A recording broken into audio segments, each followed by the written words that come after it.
तो नहीं चाहता था, क्योंकि मुझे कई लोग कहते हैं कि आप नाम क्यों लेते हैं, लेकिन कभी कभी मजबूरी में लेना पड़ता है। जी हाँ, मैं एकता कपूर की बात कर रहा हूं। मुझे बुरा भी लगा था उस वक्त भी और बाद में भी लगा था, क्योंकि उनके पिता जीतू जी जो से मेरे बहुत अच्छे घनिष्ठ संबंध है। लेकिन जब कोई किसी को नहीं समझाता तो किसी न किसी को समझाना पड़ता है। और मैं ये जिसको हम कहते हैं कड़वी दवाई देने वाला बन जाता हूं, जो लोग नहीं देते। लोग समझते हैं कि भाई हम बुरे हो जाएंगे अगर हम किसी को बुरा कहेंगे, लेकिन बदनामी के लेने के अगर सिर्फ बदनामी लेने से आदमी डरता है कि किसी को बुरी चीज को रोकना पड़े, तो बदनामी कभी कभी सहन करनी पड़ती है और करनी चाहिए, ये मानता हूं। समाज में किसी न किसी को बोलना पड़ेगा, किसी न किसी को बुरा बनना पड़ेगा। आज मैं क्यों फिर से उनकी बात को लेकर आया हूं आपके सामने, क्योंकि मुझे लगा था कि शायद मेरी बात सुनकर उनको एहसास हुआ होगा कि सचमुच, और आज तो फिर महाभारत सबके सामने आ गई है। ये महाभारत देखो और वो महाभारत देखो जिसमें टाटू लगा दिया गया था, और ये महाभारत देखो जिसमें योद्धा है सब। तो शायद मुझे लगा था कि मेरे बोलने का कुछ असर पड़ा होगा, लेकिन नहीं पड़ा। फिर से 4 महाभारतें बनी, फिर से वही हो रहा है। फिर से सब कुछ टीवी इंडस्ट्री में कहो या ग्लैमर इंडस्ट्री में जो कुछ भी बन रहा है वो बहुत बहुत बहुत ही ऑब्जेक्शनेबल है। अभी जो मैं बात लाना चाहता हूं, क्योंकि मैंने एक वीडियो देखी जिसमें एक army officer, national cadet corps का, आई थिंक उनका नाम संदीप है, बहुत ही कड़े शब्दों में उसने एकता का विरोध किया।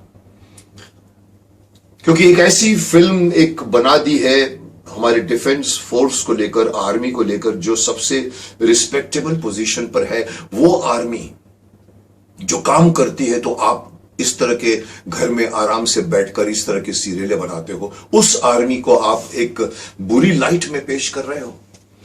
मुझे बताया गया, मैंने देखी नहीं थी, लेकिन मुझे सब चीजें डिटेल मालूम पड़ी, और उन्होंने जो इतनी तलखी से जो सिर्फ एकता को ही नहीं कहा, पूरी इंडस्ट्री को कहा है, और बहुत सही कहा है। मैं उनके साथ हूं।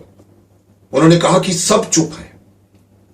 जैसे मैंने कहा कि बोलना पड़ता, लेकिन सब चुप है। सारे के सारे जितने भी बड़े बड़े मेकर्स चुप हैं, बड़े बड़े मीडिया चुप है, सरकार चुप है, और एक शख्स, एक मेकर हमारी आर्मी के ड्रेस की तौहीन करता है, हमारे कभी कभी नेशनल एंथम की तौहीन करता है, और हम कुछ नहीं बोलते। बहुत कड़े शब्दों में उन्होंने कहा कि हमें शर्म आनी चाहिए। यस, शर्म आनी चाहिए। अगर कोई आदमी अगर ऐसी फिल्म बनाता है जिसमें आर्मी को बैड लाइट में दिखाया जाता है, तो हर आदमी का खून खौल जाना चाहिए। और इन्होंने, जो आर्मी ऑफिसर ने, जो बड़े बड़े कड़े शब्दों में उसकी निंदा की है कि हम क्यों नहीं बोलते, हम कैसे अलाउ करते हैं। मुझे भी ये सालों से इस बात का ऑब्जेक्शन है कि टीवी तो टीवी था, ठीक है, उसके बाद में आपके पास में आ गया मोबाइल, उसके बाद में आपके पास में ओटीटी प्लेटफॉर्म आ गया, नेटफ्लिक्स आ गया, अमेज़न आ गया, और इतने छोटे ओटीटी प्लेटफॉर्म बन गए जिसपे कुछ भी बना दिया जाता है। क्या वो हमारे लॉ से, सेंसर बोर्ड से परे है? इस पर न सरकार कुछ सोचती है, और उसके ऊपर कोई भी पाबंदी नहीं है, कोई भी सेंसर बोर्ड भी नहीं है। अश्लीलता की वहां पर पराकाष्ठा हो जाती है, कुछ भी बना लेते हैं, और हमको पता है कि वहां क्यों बनाते। जैसे कि मैंने अपने एक पिछली वीडियो में कहा कि मैं करोड़ों कमाने के लिए रोल नहीं लेता। ये वो शख्स हैं जो करोड़ों कमाने के लिए फिल्में बनाते हैं। आप कैमरे दिखाओगे तो पता है कि यूथ भाग कर आएगी देखने के लिए, लेकिन क्यों बनाएंगे आप कैमरे? क्यों इजाजत दी जाएगी आपको कैमरे दिखाने की, अश्लीलता दिखाने की, नग्नता दिखाने की, ऐसे ऐसे चीज दिखाने जो हमारी संस्कृति से मेल नहीं खाते?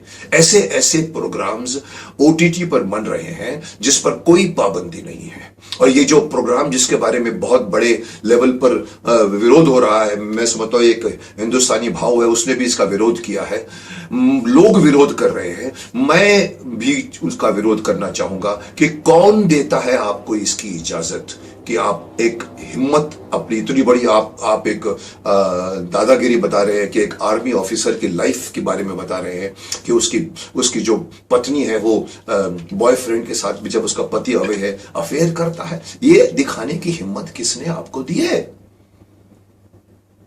जैसे मैंने कहा था कि किसने आपको हिम्मत दी है कि आप व्यास मुनि की बनाई हुई महाभारत को आप तोड़ फाड़ करें, चीर फाड़ करें, मॉडर्न बनाने की कोशिश करें? किसने आपको हक दिया? उस वक्त भी मैंने कहा था कि अगर और किसी धर्म, किसी और संप्रदाय में करके बताओ तो तलवारें निकल आएंगी, तलवारें।